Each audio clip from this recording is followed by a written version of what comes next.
Paramedic. What's up? Are you a medic or a doctor? I'm a well-respected physician. Or I was until I joined the CIA. How is your reputation? My what? Your reputation. Oh, that. How was it? Why? Don't you trust me? That's not what I meant. Fine then. Uh-huh. So, So what? your reputation, how was it? You're relentless. Hey, I'm a snake. So, My reputation was spotless. I'm highly skilled, patient, and good-looking to boot. Everybody wanted to see me.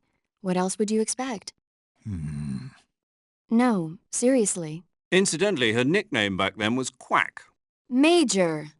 is that true? Is what true? About your nickname. No. Well, maybe a few people did call me that. So you were a quack. No. Well, yes and no. I mean, in a sense I was, but then again I wasn't. Snake, her skills as a doctor are beyond reproach. You have my word on that. Yes, that's exactly what I was trying to say, Snake. Then why did they call her Quack? It's because she... Never mind that. It doesn't matter. We've got a job to do and we have to stay focused. Besides, my past doesn't have anything to do with the mission and... Because she never shuts up. Yes, that's it. No, that's not it. Snake, tell him that's not true. Say something.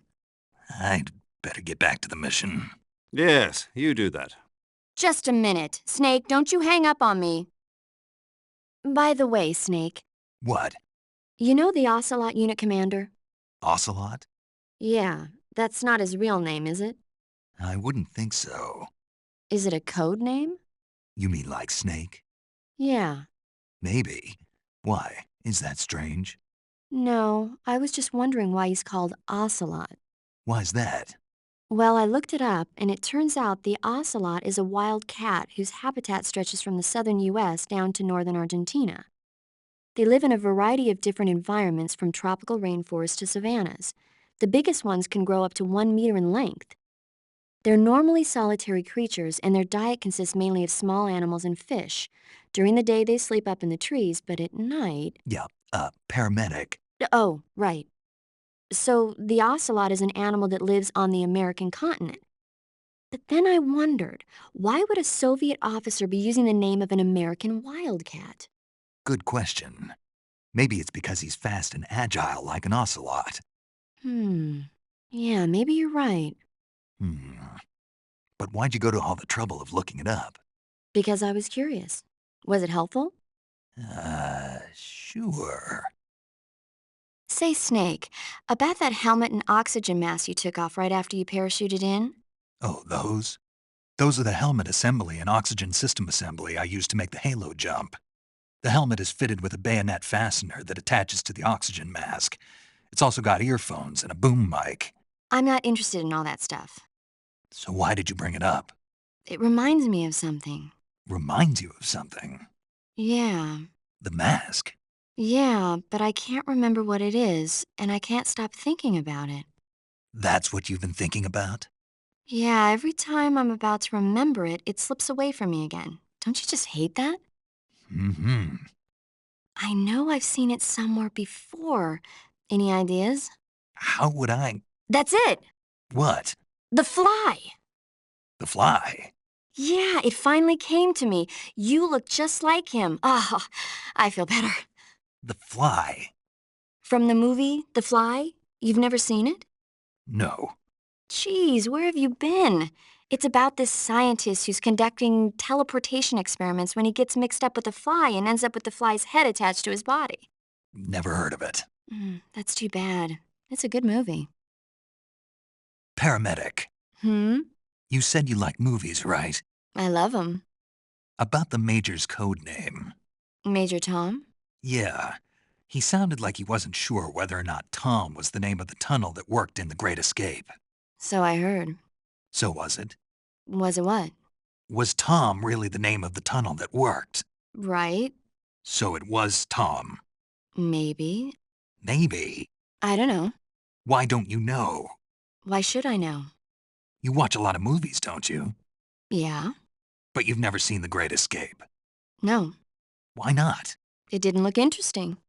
You don't watch movies that don't look interesting, That's right. and yet you've seen The Fly. The Fly looked interesting, and it was. Hmm, Something wrong. nothing. Tell me, what other kind of movies do you like? Let's see. There's the Quartermass Experiment, and It Conquered the World, and Earth versus the Spider. Oh, and Mondo Cane. Hmm, Did I say something weird? forget it. Snake, look at your body. Yep, looking good. Not there. Then where? See the leeches? Leeches? Yeah, you've got leeches all over you. Leeches will sometimes attach themselves to you if you spend a long time in the water or the swamp. When you've got leeches on you, they'll suck your blood, causing you to lose stamina. You should get rid of them as soon as possible. Snake, I looked at your medical record. You've been exposed to an atomic blast? Yeah, the Bravo shot. It was a hydrogen bomb test conducted at Bikini Atoll on March 1st, 1954.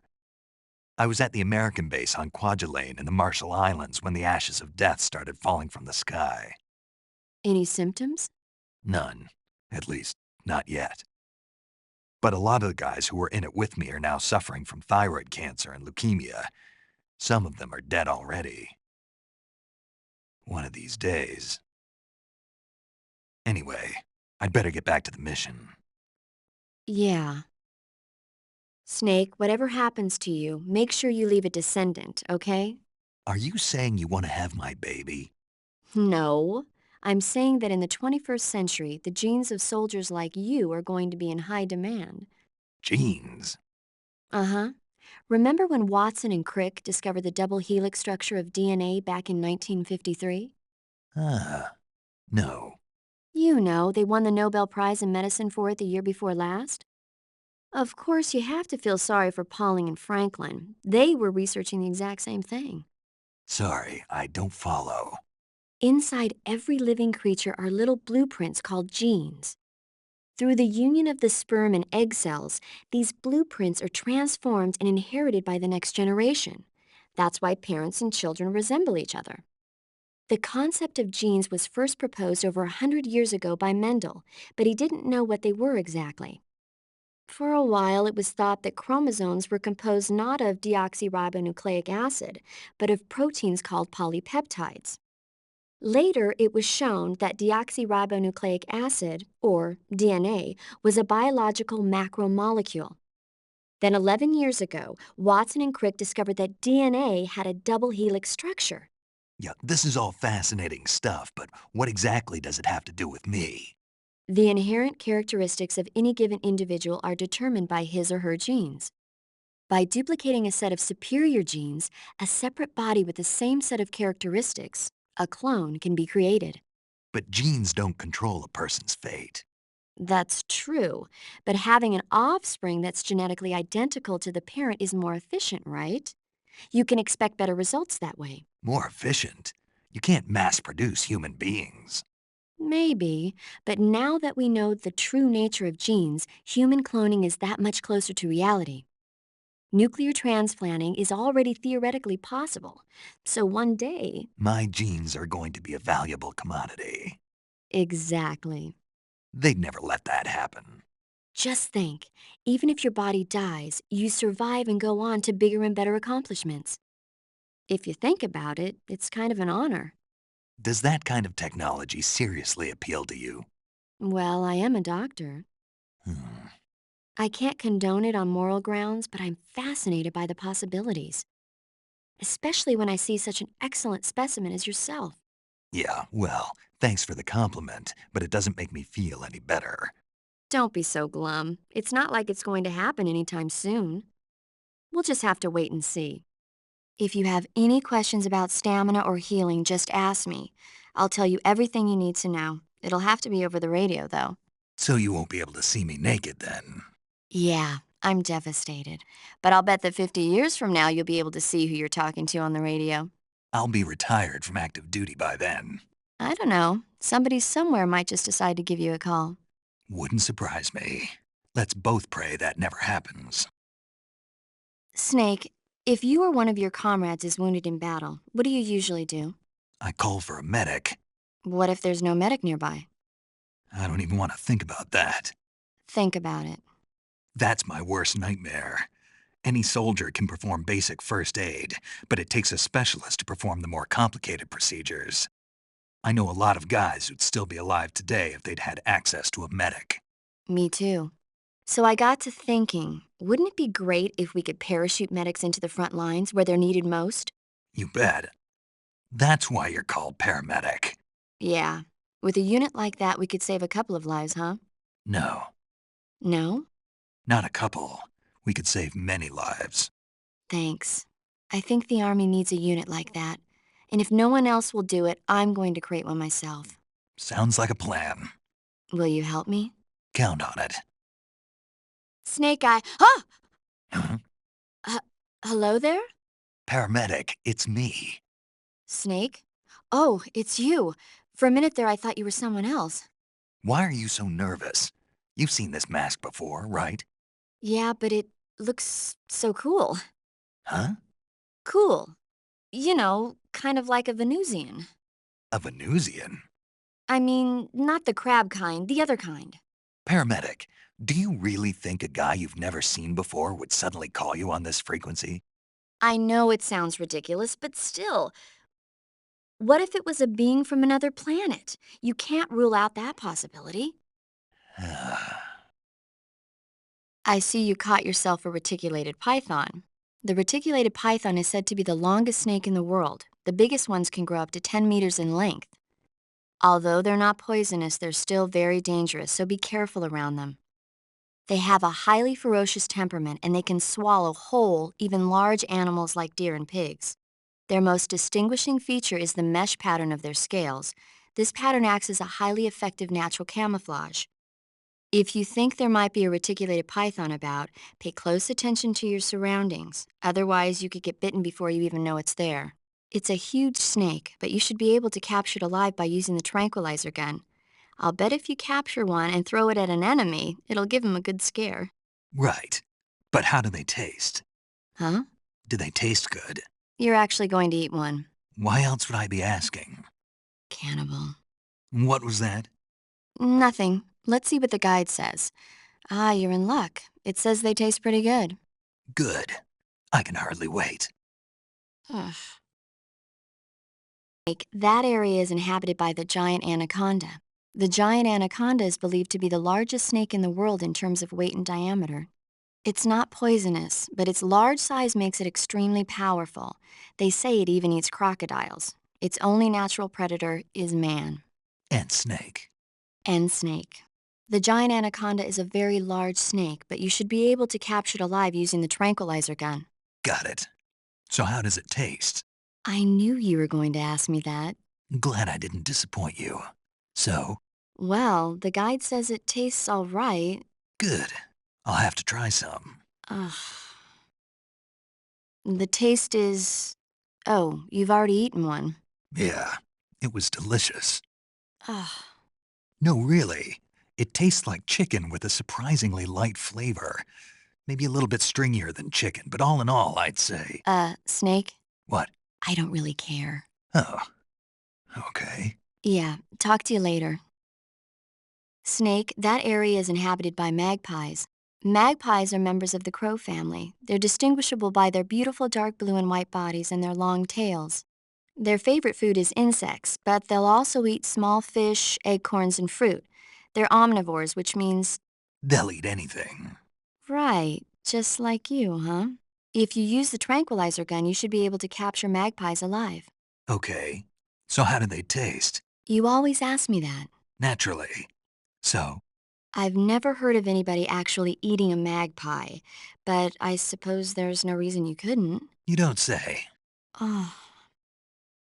They taste, well, you should know since you've already eaten one. Yeah, it didn't taste all that great. Oh, what a shame. Yeah, no kidding. Snake? What? I was being sarcastic. Oh, really? I didn't notice. Mm-hmm. Snake, that area should be inhabited by tree frogs. The tree frog is a green frog that's found throughout Asia. It's arboreal, spending most of its time in shrubs and bushes. Use the tranquilizer gun to catch one alive. I bet you could scare an enemy good if you toss one at him. But the tree frogs that live in that jungle are a lot bigger than ordinary tree frogs. They've got an appetite, huh? You've got a one-track mind, don't you? But seriously, that is one theory. However, there are people who think it's a mutation caused by nuclear testing and waste from the research facility. Do you think they're safe to eat? Is that all you ever think about? What else is there? Lots. Like what? Like why a frog would get so big in the first place. Whether it's a temporary phenomenon created by a unique environment, or a permanent mark of evolution, or a product of the toxic waste coming out of the research facility. If it is the waste that's causing it, then it means humans are interfering with the ecosystem. It really makes you think about the changing relationship between... This isn't interesting. Oh, fine. Be that way. So, how about it? You mean, is it edible? Yeah, Well, I guess it's probably okay. probably. I don't know. The guide doesn't say anything. Pretty useless guide if you ask me. Well, try one for dinner and you can help improve it. That area is home to a small bird called the red avadavat. The red avadavat is a small bird native to southern China and Southeast Asia. This is its mating season, so the males ought to be a brilliant red color right now. If you want to catch one alive, use the tranquilizer gun. By catching one and then releasing it, you might be able to distract the enemy's attention. I see. How do they taste? The what? The flavor. You're not going to eat such a cute little bird, are you? Yeah. Oh, Something bothering you? no. Okay then, so, how about it? How should I know? And they taste... You've eaten one already, haven't you? Yep. But it didn't taste very good. Oh, that's good. What's so good about it? Tasted terrible. No sense of irony whatsoever. What's that? Nothing. Talk to you later. That area is home to the Sunda whistling thrush. The Sunda whistling thrush is a bird native to Java and Sumatra. It's distinguished by its large blue body and long beak. It really stands out in the forest. If you're aiming to catch one alive, use the tranquilizer gun. Got it. So, How does it taste? yeah. I don't know. You don't know. The guide doesn't say. I guess there's no reason you couldn't eat them. Oh, I see. But it's nice and plump, so I'm sure it'd make a hearty meal. That's a good point. Ugh. You'll find a fruit called the yabloko maloko growing in that area. Diablo, what now? Yabloko maloko. It's a Russian name that roughly translates as milk apple. It's a type of star apple. The juice is thick and sweet, like milk, hence the name. And if you cut one in half lengthwise, you'll see a star-shaped ring radiating out from the center. Hence the star apple. Right. The star-shaped part has a gelatinous texture and is said to be especially tasty. Sounds useful. You're welcome. For once. Did you say something? No, back to the mission. I ate one. It didn't taste that great. Are you sure? It's supposed to be delicious. Nope, it tasted terrible. That's strange. Yeah, looks like that guide of yours. No, it's your sense of taste. Snake, there's a fruit called the golova growing in that area. Golova? Yeah, it's a fruit that's found only in that region. It's related to the jackfruit, which is commonly found in Southeast Asia. Jackfruit, huh? Yep, he's a cannibal. Huh? I didn't say anything. No, I'm sure you... I said, I'm sure you'd like it. Oh. Golova means head in Russian. It's probably called that because the fruit grows to about the size of a human head. It's supposedly pretty good to eat with a uniquely sweet flavor. The fruit itself is fairly large, so you can make a meal out of it. Golovas grow directly off the trunk of the tree. If you're running low on stamina, it might be a good idea to keep an eye on the tree trunks. Snake, What? are you smoking a cigarette? Nope. Yes, you are. It's not a cigarette. It's a cigar. Same thing. Not at all. In fact, there's a world of difference. There's nothing quite like the rich smell and mellow flavor of a cigar. And that thick, luxurious smoke is almost sensual when it... Yeah, whatever. You know something? Probably not, but I don't want to hear it. Well, you don't have a choice. Cigarettes are bad for you. It's not a cigarette, it's a... Quiet, you. Smoking is bad for you. In a recent study, scientists found that tobacco smoke is full of carcinogenic substances, like nitrosamines. You know what that means? It means you're going to give yourself lung cancer if you keep on smoking. But that's just what some scientists think, right? Oh, give me a break. I heard it was just a bunch of hoo-ha. Do you really believe that? Sure. God, you're gullible. You ought to read this year's report from the Surgeon General. It proves beyond a shadow of a doubt that smoking causes lung cancer. Pretty soon the whole world will know that smoking is bad for you. Better quit now before it's too late. But... And don't tell me cigar smoke is harmless because it doesn't go down into your lungs. It just means the cancer shows up in a different place. Got it? Yeah. Those attack dogs are Great Danes. The breed is originally from Germany. They've been used for hundreds of years as hunting dogs. As you can see, they're very large, strong too. They've got a calm yet courageous temperament, and on top of that, they're extremely intelligent. In some cases, a trained Great Dane can be more dangerous than a human opponent.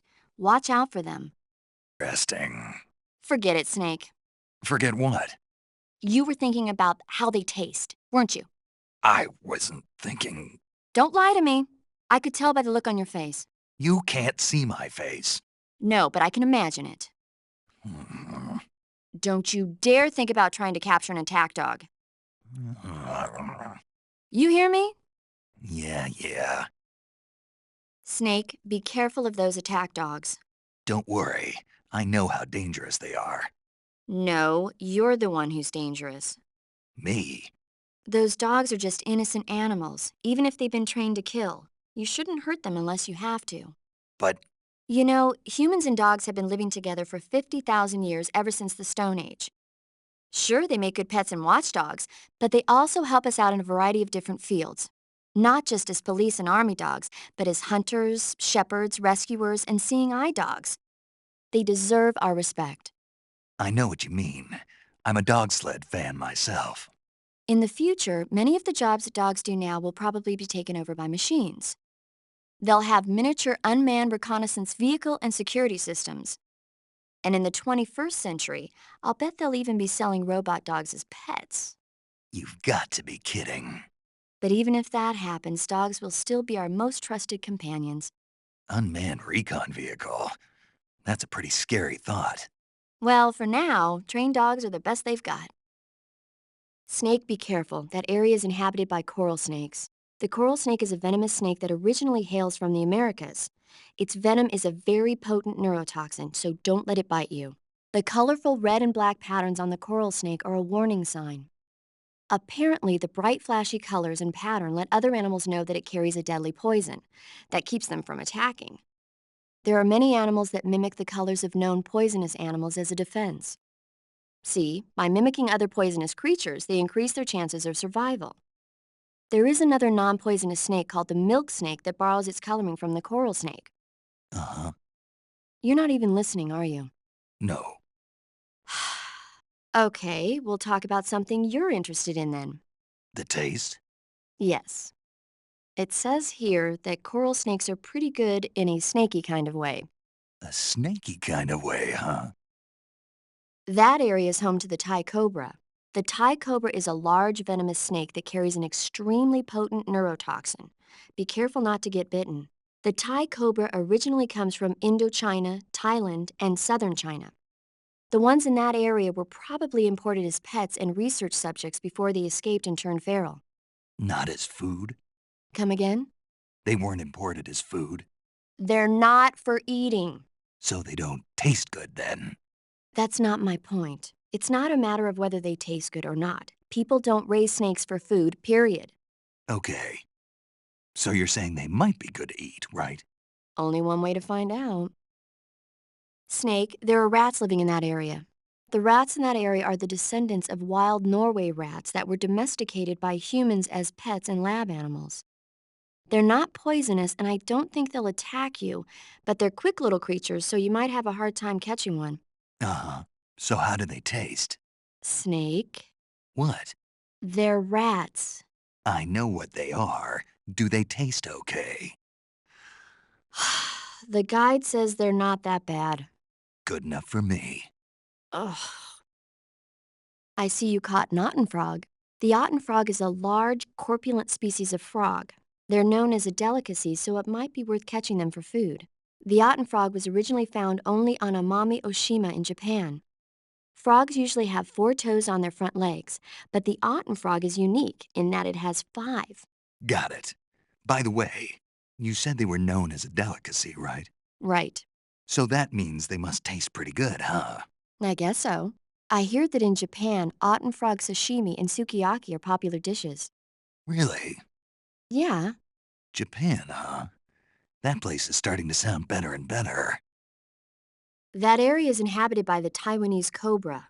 The Taiwanese cobra is native to Taiwan and southern China. It's quite vicious and carries a potent neurotoxin in its fangs. Be careful. Sounds interesting. Don't ask me. Huh? The guide doesn't say. If you absolutely have to know, then you'll just have to try it yourself and see. I didn't say anything. But you were going to ask, weren't you? About the taste? Maybe. I'll talk to you later, Snake. There should be a mushroom called the Baikal scaly-tooth growing in that area. The Baikal scaly-tooth mushroom is used as an antidote to poison. It usually grows on the trunks of trees, so look for it there. How does it taste? I think you're going to be disappointed. Damn. Oh, quit your whining. You know what they say, good medicine tastes bitter.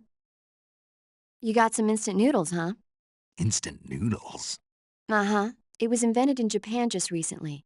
Add some hot water and it's ready to eat. It's cheap and can be stored for a long time, and besides, it's delicious. It's like a miracle food. Wow. Speaking of which, Yeah, are you going to eat that? I was planning on it, yeah. Oh, all right. Is there some reason I shouldn't? No, that's not what I meant. Then what did you mean? I was just going to say that if you weren't going to eat it, you should bring it back to me. I've always wanted to try some. Whatever. Snake, that area is inhabited by markhors. The markhor is a kind of wild goat that lives in mountainous areas. It's quite large, so I don't think you'll be able to capture one alive, even with the tranquilizer gun. All right. Speaking of which, do you know the origin of the name markhor? No. It means snake eater in Persian. Snake eater. Lost your appetite? Not at all. It tasted pretty good. I think I'll have it again sometime. Snake, that area is inhabited by the Japanese flying squirrel. Japanese flying squirrels are non-venomous and they shouldn't attack you. The head, front legs, hind legs, and tail of the Japanese flying squirrel are connected by a membrane of skin, which allows the squirrel to glide from tree to tree. It says here that if it catches a good wind, it can fly more than 100 yards. Sounds like it's going to be tough to catch one. So, aren't you going to ask me? You know it. How does it taste? Not sure. Not sure. The guy doesn't say anything about it. Why not? Gee, maybe it's because no one would ever think of eating a flying squirrel. Then I must be the first one. Maybe you are. But for all the trouble it took to catch one, it wasn't that good. If only you were so enthusiastic about the mission. What was that? I didn't say anything. So long, Snake. Snake, king cobras are making their home in the area you're in now. The king cobra is the world's largest venomous snake. Its large size means that it has a lot of venom to inject. One bite is supposedly enough to kill an elephant. And it's extremely vicious as well, so watch out. The king cobra's diet consists mostly of other snakes. Be careful, or you might end up as its next meal. Got it. So... What? How does it taste? Yep. Ugh, it seems you're the one whose diet consists of other snakes. You're making me blush. The guide says they taste just fine. Ugh. Snake, that area is inhabited by the green tree python. The green tree python isn't venomous, so no need to worry. It's fairly docile too, so I don't think it's likely to attack you. The green tree python originally comes from Australia and New Zealand. It's a really pretty green color, and it lives... Oh my God. What's wrong? Snake, what did I just say?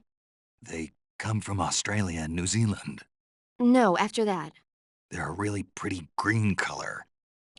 I thought so. What was I thinking? Seeing a snake and calling it pretty? What's wrong with that?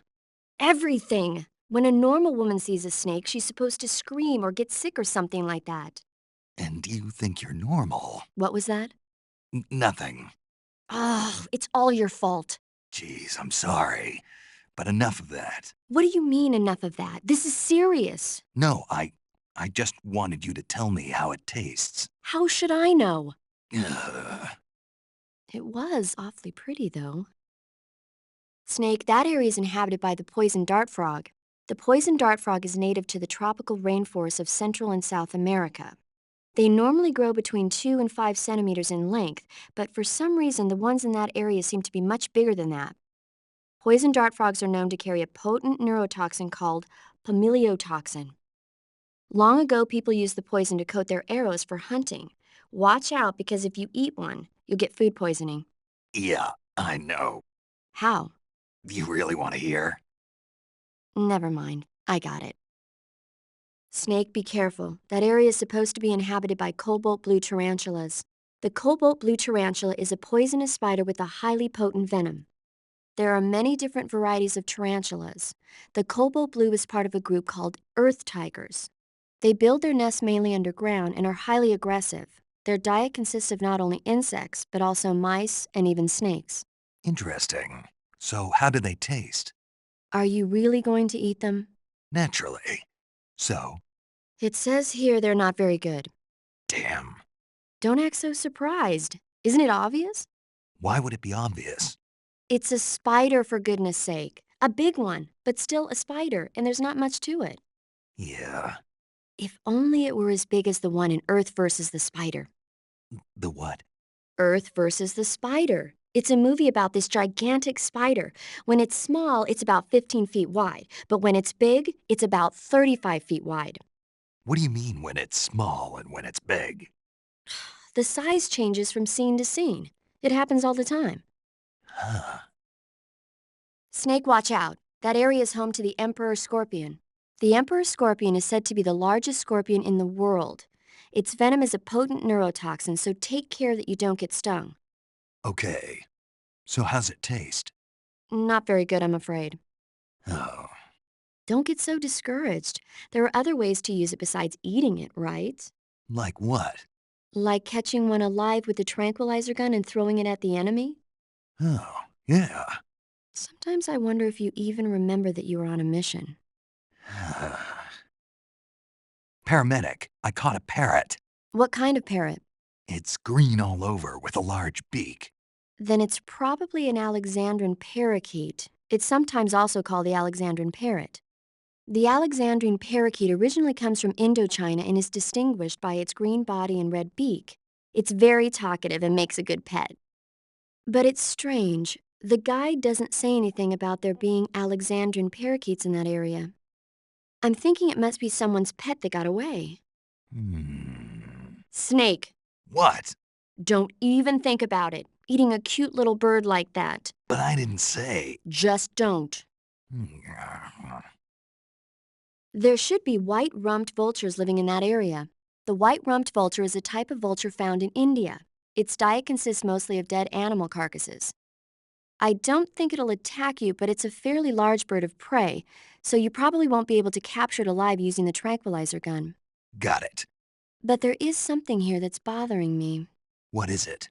They say the white-rumped vulture doesn't just eat animal carcasses. It eats human ones as well. Is that so? Yeah. So then if a person eats a white-rumped vulture, does that mean he's eating human meat too? What do you think? Stop it already. You're gonna make me lose my appetite. Snake, that area is home to the big-eyed trevally.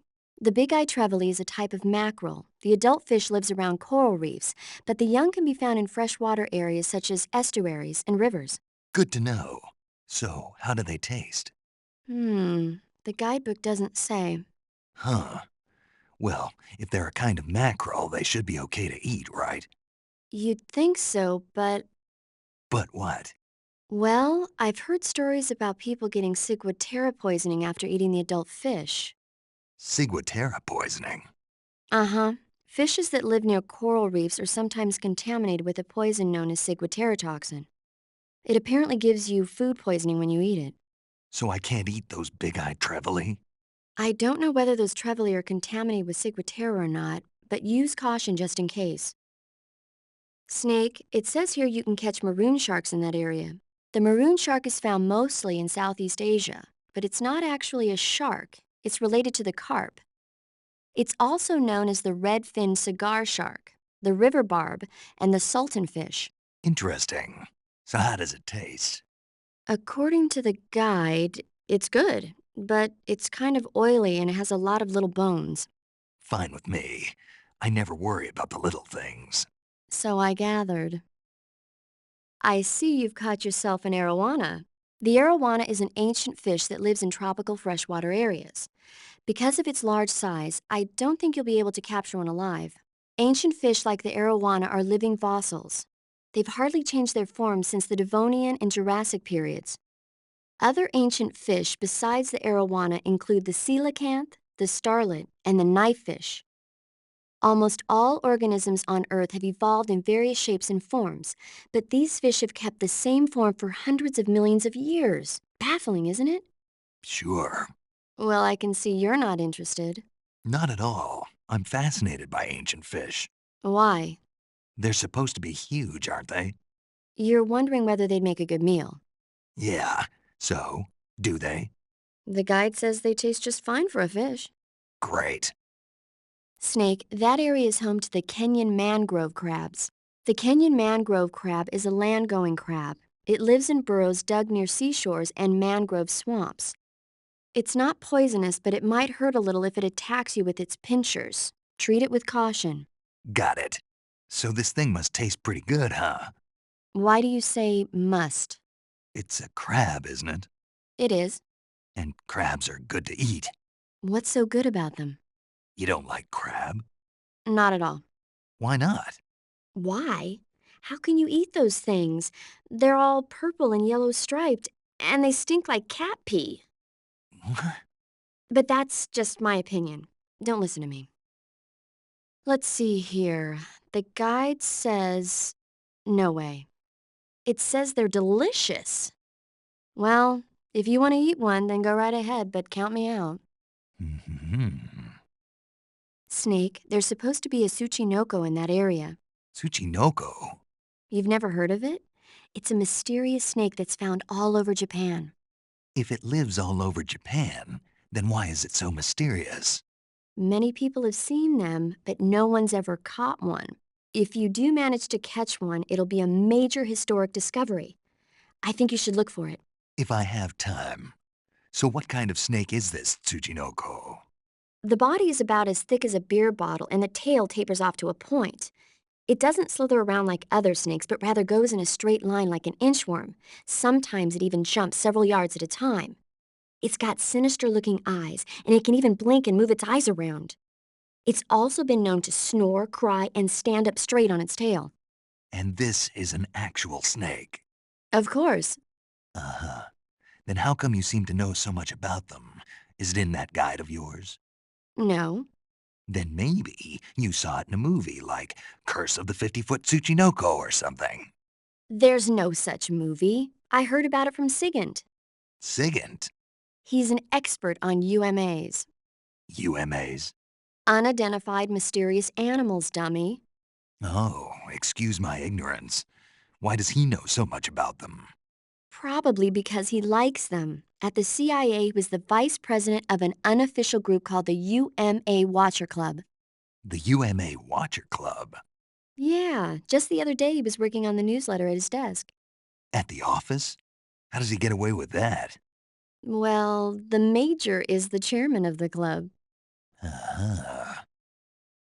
Snake, the uroluminescent mushroom grows in that area. The uroluminescent mushroom is a mushroom found only in Selenoyarsk. It looks like a shiitake mushroom, and it's often found growing on the trunks of trees. If it looks like a shiitake mushroom, then it must be edible, right? Yep. I can't guarantee that it'll taste just like a shiitake mushroom, though. By the way, paramedic, What? I tried that Ural luminescent mushroom you were talking about. So how did it taste? It was poisonous. What? It was a poison mushroom. Really? Yeah. That's weird. The guide says it's... Are you sure that guide is reliable? Don't worry, it's fine. It just happened to be wrong this one time. No. Snake, there should be fly agaric mushrooms growing in that area. The fly agaric is a relative of the death cap mushroom that grows only in that region. You'll find it growing on the ground, but it's poisonous, so if you pick one up, don't eat it. The poisons found in the fly agaric include phallotoxins and amatoxins. It says here that when you eat it, the initial symptoms include nausea, stomach pain, and diarrhea. Finally, your liver and kidneys will break down into a sponge-like substance and you die. Sounds like a horrible way to die. Isn't it? Yeah. So how does it taste? Huh? How does it... Were you listening to me? The fly agaric is poisonous. I heard you, but if I did eat it, it might taste good, right? I give up. Snake, there's a mushroom called the Russian glowcap growing in that area. The Russian glowcap is a kind of luminescent fungus, a mushroom that glows in the dark. Why would a mushroom glow in the dark? It's bioluminescent, just like a firefly. It uses the so-called luciferin luciferase reaction. To put it simply, luciferin reacts with luciferase in the presence of magnesium 2+ ions, breaking it down into oxyluciferin and carbon dioxide. The carbonyl groups in the oxyluciferin are initially in an electrical excited state. When they return to their base state, they give off light. Did you get all that? Not really.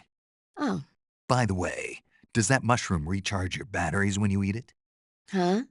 I mean, it seems like if you ate a glowing mushroom, it might recharge your batteries or something. Snake, your batteries are organic batteries. They produce electricity by utilizing the potential difference between cells. Organic batteries are known for their highly efficient energy conversion, but they still rely on chemical reactions between proteins and enzymes to So you're saying they'll get recharged? believe what you want. Great. Paramedic, What's up? you were right. About what?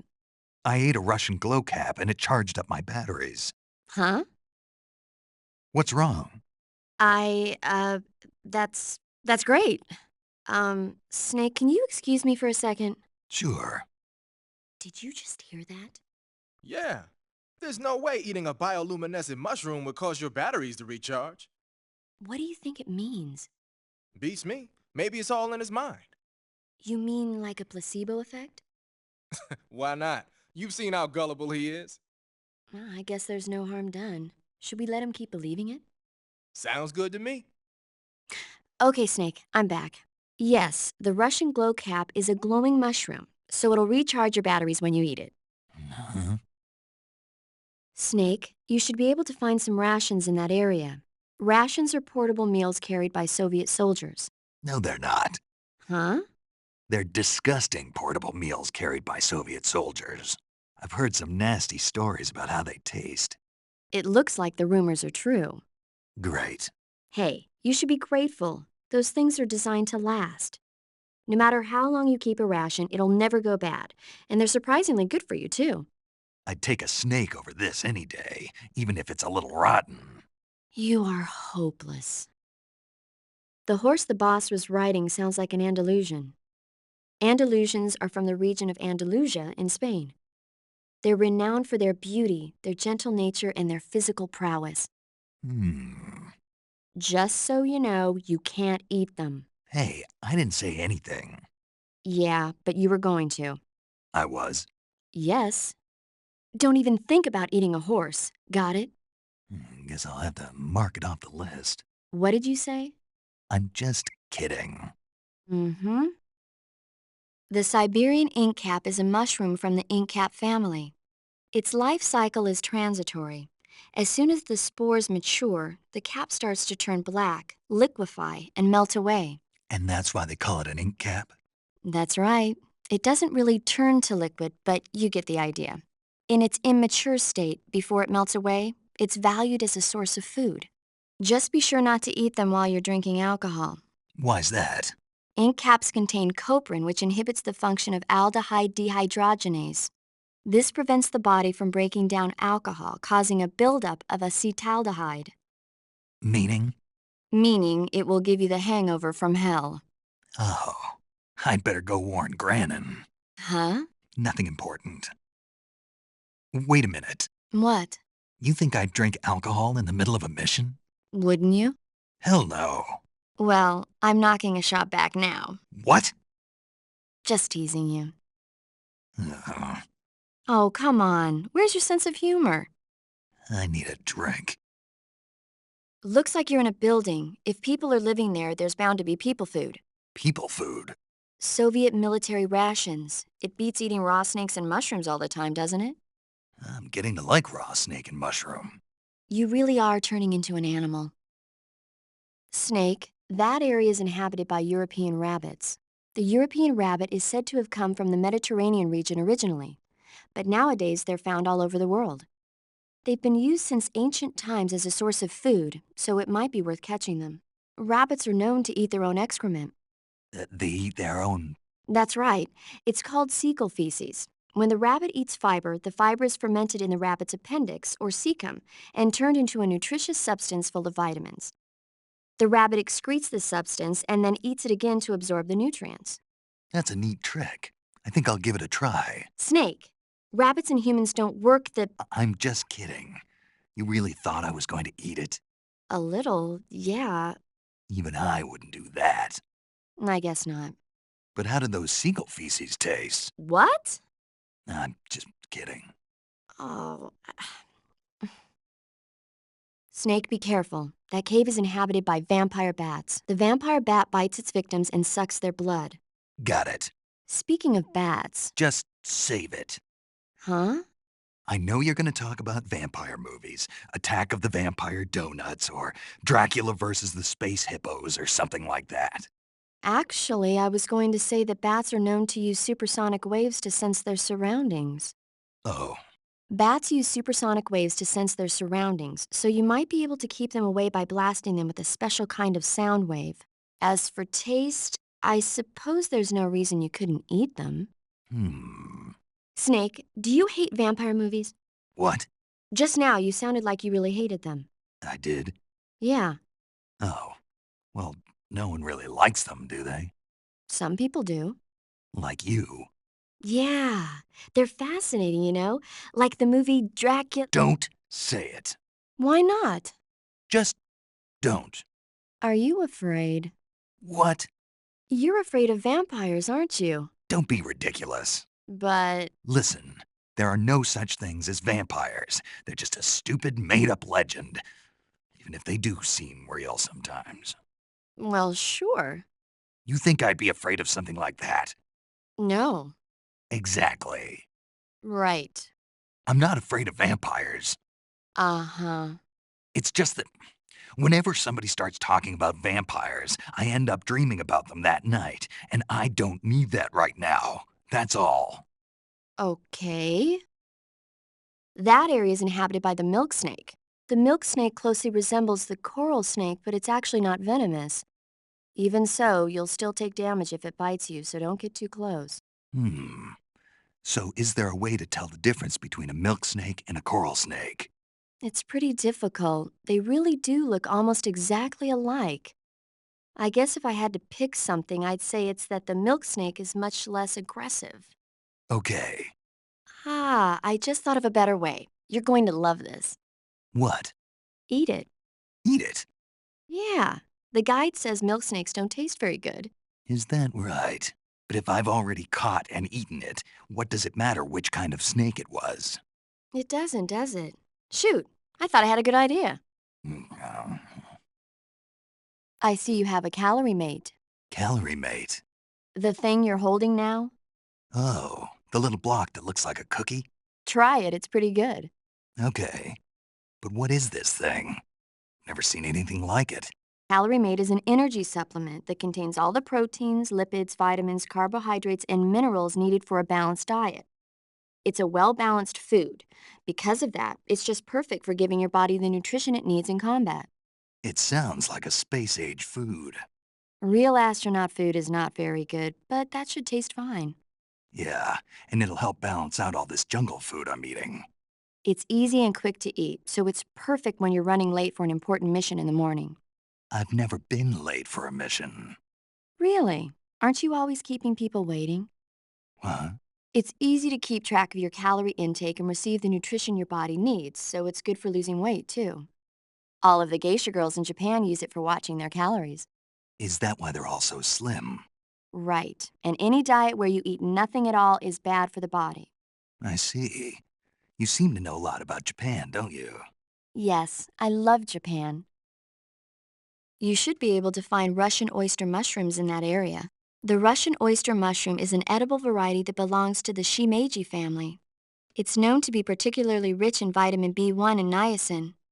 Apparently, it's usually found growing on tree stumps and hollow logs, so look there if you want to eat some. I tried some, but they weren't all that good. Really? I think they're great. You just lightly saute them in butter with some potatoes, add a little salt and pepper, and... How am I supposed to saute them out here?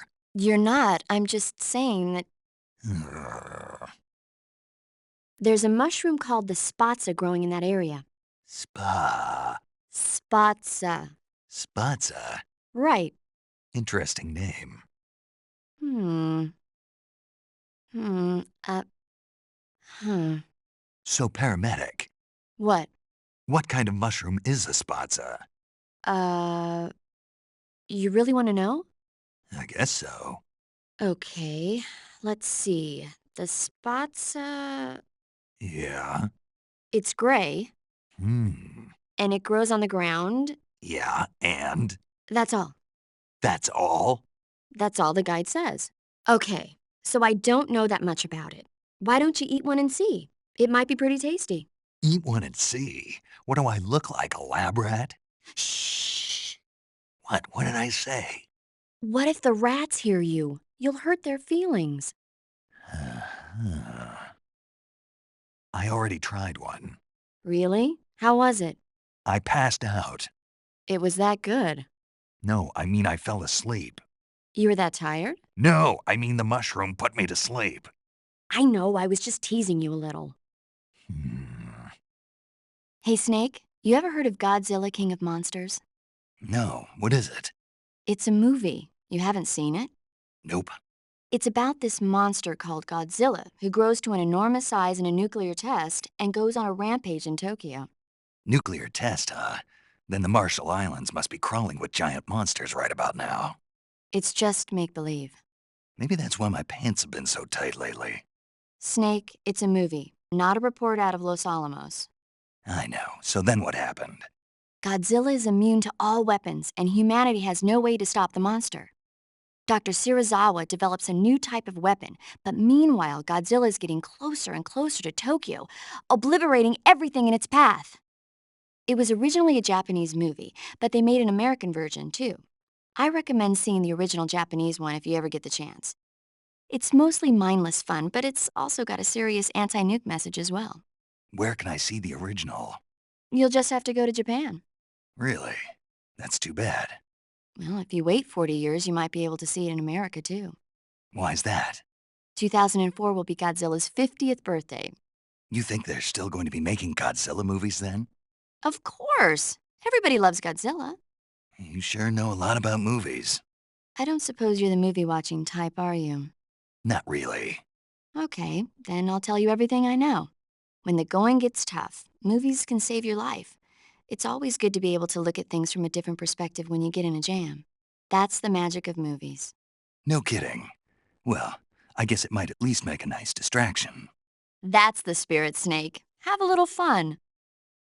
Snake, do you know the creature from the Black Lagoon? Nope, never heard of it. These scientists are investigating a place deep in the Amazon called the Black Lagoon, and they get picked off one after the other by this fishman thing. And there was this scene when the heroine is going for a swim and the creature sneaks up on her from underwater. Oh, I thought my heart was going to stop.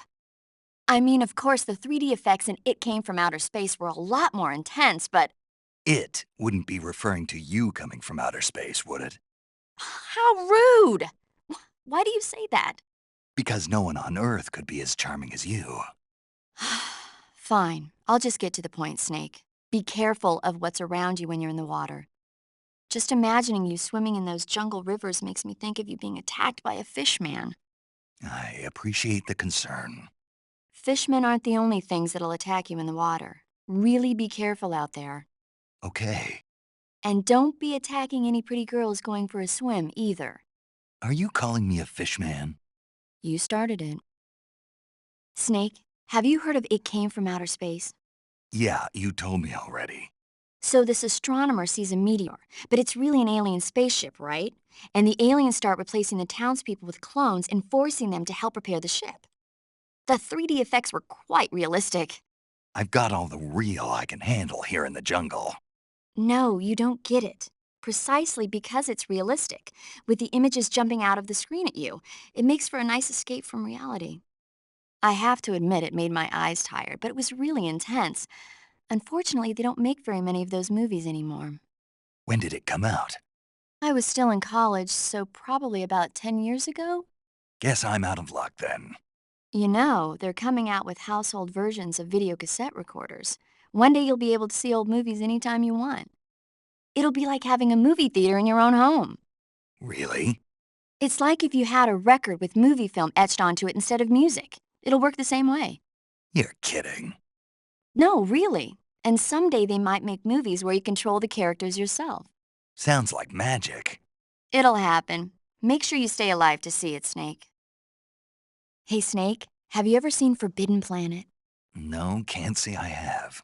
It's about this expedition that goes to the planet Altair 4 in an ultra-fast spaceship. When they arrive, they meet the survivor of the last expedition, Dr. Morbius. Dr. Morbius was exploring the planet along with his daughter Altera and the versatile Robbie the robot. Ignoring the doctor's warnings, the expedition team is suddenly attacked by an invisible creature called the Monster from the Id. The special effects they used for the science stuff were really neat. I wish I had a robot like Robbie that could make anything I wanted it to. I'm more interested in that invisible monster. If I were invisible, I wouldn't have to bother hiding or wearing camouflage. Maybe someday you'll be able to turn invisible. Yeah, that'll be the day. Snake, have you seen 007 From Russia with Love? Nah, I don't like those movies. Real spies are nothing like James Bond. It's pure fantasy. Snake, I don't think the Major's going to like you saying that. And even though it's fiction, I can't help but comparing myself to Bond. What exactly don't you like about James Bond? I mean, is it the fantastic gadgets, the cars, the guns? Major, Snake, wouldn't you like to have a gun shaped like a pen? what good is a pen gonna do me in the jungle? I'd look like a fool. Then what about a snake-shaped gun? You could make it look like you're grappling with a giant snake and then get a shot in on the enemy while they're distracted. Ha! Okay, now you're being ridiculous. We'll make you a snake-shaped gun that folds up and fits into an attaché case. Will you give it a rest? Oh, I get it. You're worried about how to handle the ladies, aren't you? No. I knew it. To tell you the truth, I don't like the idea of playing hanky-panky with enemy femme fatales either. But that's part of Bond's appeal. You could learn a thing or two from him.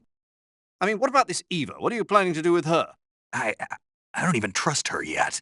No, that's not what I mean. You can't let yourself get involved. This is a game of spy versus spy. She's using you just as much as you're using her. I realize that. You've got to grab the initiative, and to do that, you have to get the upper hand in the relationship. That's what a spy is supposed to do. Get the upper hand. I don't think I'm cut out for that mission. Maybe if you change your code name to 00 Snake. Major. 007 is the biggest thing to come out of England since the Mayflower. I wouldn't be surprised if they made 20 more of those movies. Didn't you know? The Major is a huge James Bond fan. Don't get him worked up like this. Worked up. Maybe you don't realize this, but now that you've got him started talking about Bond, I'm going to have to listen to him lecture for a whole hour after he gets off the radio. You have my sympathy. It's too bad you can't enjoy such a great movie, though. I guess I'm just one of those people who can't enjoy spy flicks. Snake, have you heard of The Last War? Nope, doesn't ring a bell. It's a Japanese movie where the world ends in a nuclear war. Tensions between East and West reach the breaking point, and before anyone can stop it, they launch the ICBMs. Humanity is wiped out by a war that no one wanted. The movie depicts that destruction from the eyes of ordinary people. Their simple daily lives are torn apart by the terrible power of a war that has nothing to do with them. Everybody's afraid of the next big war, but there's only so much that one person can do. That's why the people who have the power to stop it have to. Snake, have you seen Earth versus the Spider? Nope. It's about this spider that suddenly mutates into a giant monster. They bring it into the city in a state of hibernation, but it wakes up and starts wrecking the place. So why did the spider turn huge? I told you, it suddenly mutated. Yeah, right. Snake, it's people like you that take all the fun out of watching movies. Always nitpicking and taking things too seriously. Honestly, why even bother? Look, the important thing isn't that it got big. Then what is important? The fact that there's a huge spider destroying the city. Suspend your disbelief. That's the whole point of movies. Snake, have you ever seen On the Beach? No, I don't know it. It's about the survivors of the Third World War.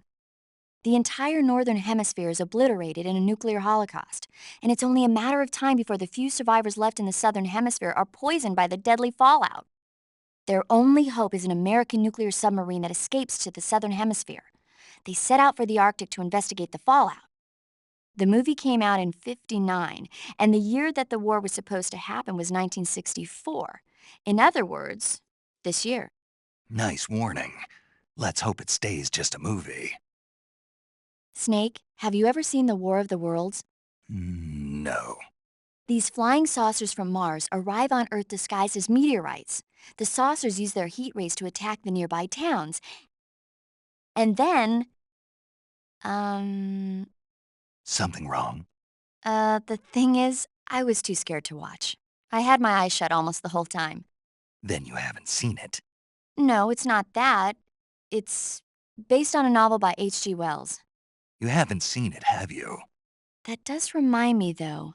When I was 2 years old, my father listened to the radio drama version of the story. It was right after dinner on Sunday, and we were relaxing in the living room. They said monsters had come out of a meteorite that landed in New Jersey. It sounded just like a real live news broadcast. My father said he and my older brother actually believed it and started yelling and panicking. My mother supposedly grabbed me from my crib and took me out to the car, still wrapped up in blankets. But then, just as my dad was about to start the car, he realized that it was all just a radio drama. Because on the car's radio, they were playing Bing Crosby tunes. No matter what station he turned to, no one else seemed to be reporting on this big history-making news story. Sounds like something out of the big broadcast. Nobody said a word. We all went back to our rooms. My father and brother got off with a scolding from my mother, but I was the one who really suffered. After that incident, every time I acted up, my father and brother would scare me by saying, "The Martians are coming!" That's terrible. Isn't it, though? So, you haven't seen the movie. I saw it. So even nuclear weapons wouldn't work against the Martian war machines. Uh-huh. Anyway, Snake, if you conceal yourself like the Martians did, the enemy won't know what hit them. Conceal myself. Maybe not in a meteorite, but if you can hide yourself inside something a little more close at hand. Close at hand. Something like a box. Ah, I get it. So, you never saw the movie. I saw it, all right? Snake, have you ever seen For a Fistful of Dollars? Nope, never. It's a spaghetti western. Spaghetti western. It's really cool, especially the main character's stylish gunplay. Gunplay. I saw it in England on the Major's recommendation, but it hasn't come out in the States yet. It's so cool. They'll bring it to America, I'm sure. You have to see it sometime. Sure. Snake, have you seen the movie Them? No. It's about these giant ants that appear in the desert of New Mexico after a nuclear test. The army tries to fight them off with flamethrowers. The ants were so big that they filled up the entire screen. The whole movie theater was screaming. An ant that big could make a good meal. Yeah, well, if you find any, don't eat them. Come on, they're not that bad for you. If you end up growing huge like that, you won't have any place left to hide. Just like a Gurlugon. Snake, have you ever seen Jason and the Argonauts? I can't say I have. It's based on Greek mythology. There's this ship called the Argo, and it sets sail in search of the Golden Fleece. Along the way, it encounters many dangers. They run into all kinds of monsters, like bronze giants and the deadly seven-headed Hydra and the vicious bird-like harpies. The most spectacular part of all was the battle scene with an army of skeletons. It was like they were actually standing up and fighting. Are you serious? If you don't believe me, go see it for yourself. Then you'll understand the magic of movies. It was totally amazing. Yeah, all right. If I make it back alive, I'll go see it. It just came out, so I'm sure it'll still be playing. Snake, have you seen Dr. Strangelove or How I Learned to Stop Worrying and Love the Bomb? What? Dr. Strangelove. Have you seen it? No. It's about this insane American Air Force commander who sends a bomber out to drop an H-bomb on Russia. It's a black comedy. Doesn't sound very funny to me. The actor who plays Dr. Strangelove also plays two of the other main characters. It's actually kind of funny once you get past the scary parts. It just came out this year, so I bet you could still go and see it. Maybe when I'm in a lighter state of mind, I'll give it a try. Snake, have you ever seen The Guns of Navarone? Never. It's about a mission to blow up the huge guns on the island of Navarone during World War II. 6 men are chosen to participate in the operation, each with his own special ability. They only have until an English destroyer passes by the island to complete their mission. Facing impossible odds, the 6 men have to sneak onto the island from a cliff on the southern shore. That doesn't sound like something I'd want to watch in my free time. Maybe not for you, but the Major was absolutely crazy about it. The Major? He told me to tell you how great it was. Tell him I'll go see it as soon as I get back to the States. Do you want to tell him yourself? No, let's save that for later. I'd better get back to the mission. Yeah. Hey, Snake, have you seen 20,000 Leagues Under the Sea? Nope, haven't seen that one. After a number of battleships mysteriously sink at sea, the American government investigates and finds that the culprit is this pacifistic Captain Nemo. The scene where the giant squid attacks Captain Nemo's submarine, the Nautilus, is breathtaking. The movie was filmed in CinemaScope, and it was great to see it on the big screen. A giant squid, huh? What? Don't tell me you think it sounds tasty. Snake, have you ever seen The Beast from 20,000 Fathoms? Nope. It's about this monster that comes to life from deep within a glacier as a result of an H-bomb test in the Arctic. It crosses the ocean and emerges in New York. I especially like the scene where the monster attacks the lighthouse, and the one where it pops out of a valley in Manhattan and makes a big hole in a building. And the last scene on the burning roller coaster was simply incredible. And because I saw it in a drive-in theater, I actually felt like I was a part of the movie. It's funny, isn't it? How you can let yourself get absorbed into these things without thinking even when you know it's not real? Distinguishing between what's real and what's not isn't always as simple as we think. Well, don't get too absorbed in your mission. It's important to take a rest every now and then. Snake, have you seen The Magnificent Seven? Sorry. It's a remake of the Japanese classic The Seven Samurai, only in a Western setting. This tiny Mexican village is attacked every year by bandits. Finally, the village elder can't stand it any longer and decides to hire someone to protect the village. 7 gunmen respond to the call. They teach the villagers how to shoot and prepare for the oncoming attack. But then, the enemy shows up at the village with a huge band. Then what happens? You'll just have to see it for yourself. I don't want to spoil it. Oh. Movies are only fun when you actually watch them. There's something you have to experience for yourself. Hey, Snake, have you ever seen My Mother Was a Teenage Spider Queen from Mars? I can't say that I have. Neither have I. Paramedic, what was that movie you were talking about earlier? Which one? My Mother, the Teenage Whatever. Oh, that. Sorry. The Major was talking to me at the time and I wasn't really paying attention. Don't worry. I'll get it right next time. Snake, have you ever seen North by Northwest? Missed that one. It's about this ordinary guy who runs an ad agency. He's mistaken for someone else and gets kidnapped and forced to do a certain job. As a result, he gets tangled up in a conspiracy, and pretty soon he's traveling to New York, Chicago, and even Mount Rushmore in pursuit of the real culprit. Hitchcock's films always keep you on the edge of your seat, but sometimes they can be funny when you least expect it. That's why I love them. Have you seen all of his films? All of them? Oh, not even close. He's been making movies since before I was born. I guess I might have seen some of them on TV. But the first movie I ever saw in the theater was a Hitchcock film. We all went and saw it as a family. It was Rebecca. This was when you were a kid? Yeah, my parents love watching movies, so they took me along. I didn't quite understand the plot, but for some reason I thought it was really scary. Actually, I remember the candy bar they bought me on the way home better than the movie itself.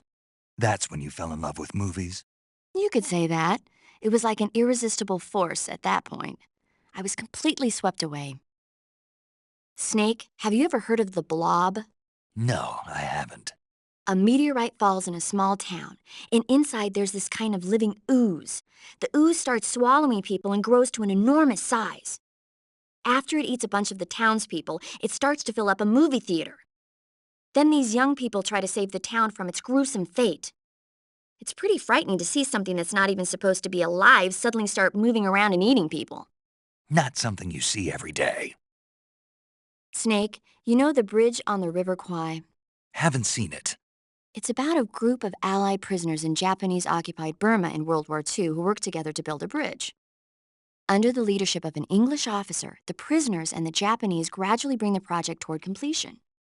But at the same time, the Allied forces are hatching a plan to blow up the bridge. War and futility go hand in hand. I suppose so. I didn't think you were the type to go for war movies, though.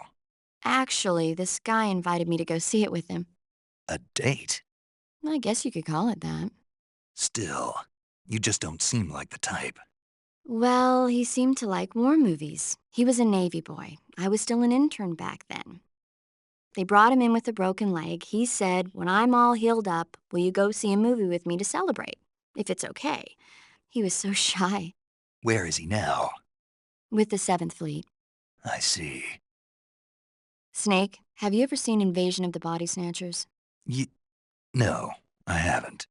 It's about this town where one by one the people disappear and are replaced by someone else. It keeps getting worse and worse until finally the main character's friends and family start getting replaced. It turns out it was a giant plant thing producing human clones. Creepy, huh? Clones? A clone is a body or cell that's genetically identical to another one. They didn't use that term in the movie, though. You mean a copy of a human being? It's technologically feasible. We know it's possible to do it in theory, and they've already started the research. One day, maybe toward the beginning of the next century, the genes of super soldiers like you are going to be a hot commodity. Just to make copies of me? Precisely. Like a thoroughbred horse. Right. Huh. Hmm.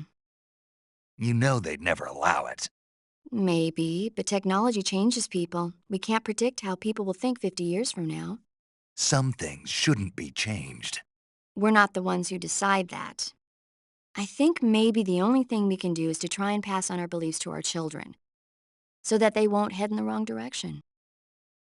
Snake, have you ever seen The Alamo? No, I haven't seen that one. It's a true story about a band of American volunteers holed up in a fort called the Alamo. They fight against the Mexican army for the freedom of Texas. Remember the Alamo. Now the Alamo is Los Alamos, the center of the atomic bomb project. How ironic. Snake, have you seen Curse of the Werewolf? Nope. There's this young woman who's in the service of a nobleman. She can't stand the cruel treatment she's given and runs away from the castle. She collapses in the woods but is saved by a scholarly couple from a nearby town. In the end, she dies giving birth to a baby boy. That boy undergoes a strange transformation every time the moon is full. Before he knows it, he's turning into a werewolf and killing people. The terrible curse grows so bad that he can no longer control himself and starts to hurt the ones he loves. Poor guy. It's frightening when you can't take responsibility for your own actions. You be careful, too. Don't do anything you might regret later.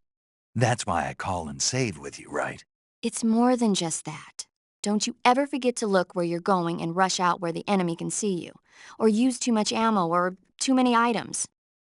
Acting without thinking can be dangerous. Always pay attention to your surroundings and know what's going on around you. Huh? Snake, above you! Huh? Nice reflexes. Keep that up and you'll do fine. Right. Snake, have you ever seen The Thing? No, don't think so. The corpse of an alien life form is found in the Arctic and taken back to a base. When the corpse thaws out, it comes back to life and starts attacking the scientists and soldiers in the base. Scientists and soldiers, huh? They sure have it rough. The victims in these kinds of movies are usually soldiers or scientists. They get their blood sucked by the alien. If I see any aliens, I'll be sure to keep my distance. Knowing you, you'd probably catch it and eat it.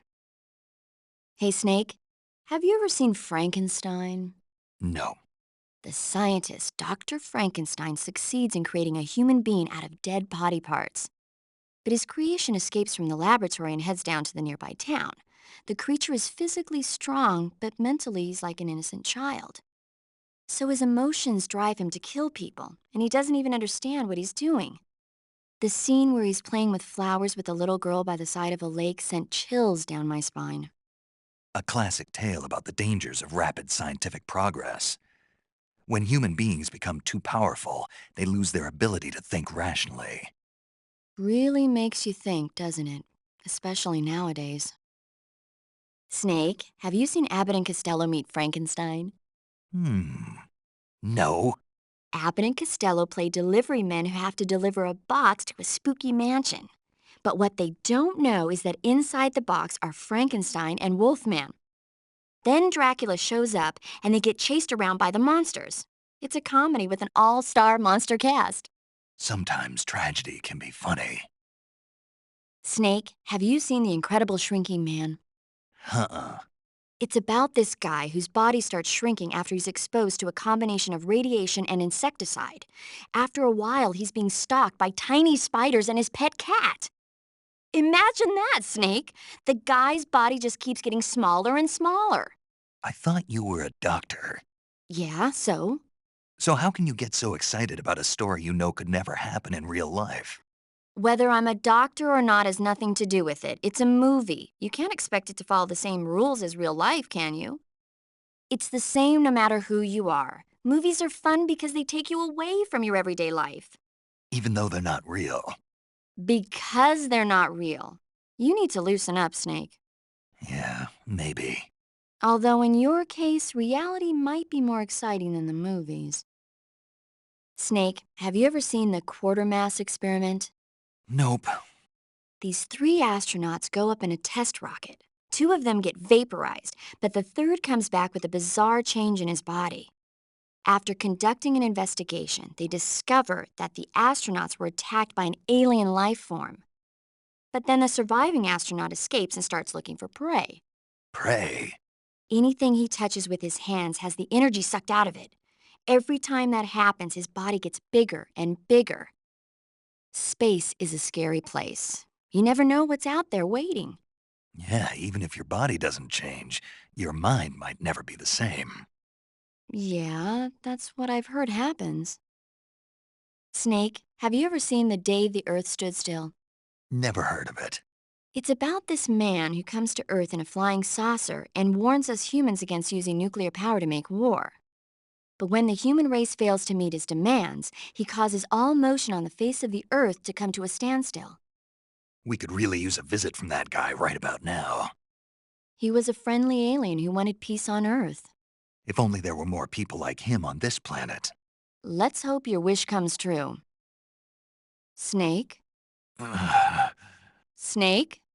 My mouth hurts when I talk. Did you get cut up?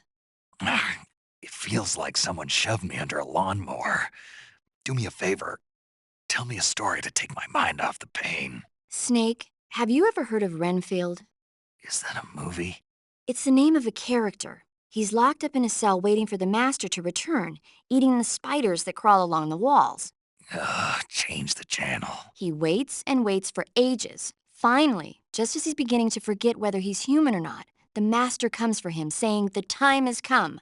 Renfield is overjoyed. Wait, isn't this? The master spreads his huge wings and a gust of wind fills the cell. Come on, I don't want to hear this. And there, standing before Renfield in human form was... Dracula. Exactly! If you stay there too long, your old buddy Dracula's going to come and get you too. So you better start thinking of a way out of there.